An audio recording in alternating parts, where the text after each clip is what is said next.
મારો અનુભવ તમને કહું. પત્ની આગળ બહુ ખોટું દોઢું ન થવું. મારો અનુભવ તમને જણાવું.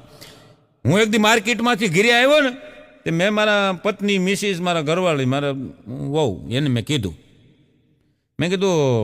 આજ માર્કેટમાં મેં કીધું એવી સ્ત્રી જોઈ, બિલકુલ તારા જેવું નાક, તારા જેવા કાન અને તારા જેવા આમ અંબોડો વાળેલો અને બિલકુલ આમ ઝેરોક્સ કોપી, તું જોઈ લે એમ એવી સ્ત્રી જોઈ મેં.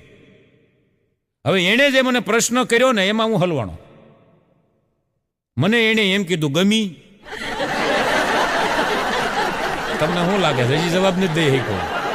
હજી મૂંઝાવ મંથન કરજો આ ઉપર. ગમી હવે એમે ન કહેવાય કે ન ગમી અને એમે ન કહેવાય કે ગમી. હું હલવાનું મને એમ છે કે આ ખોટો દોઢો ન છે સારું. એટલે પત્ની આગળ છે ને ખોટું દોઢું ન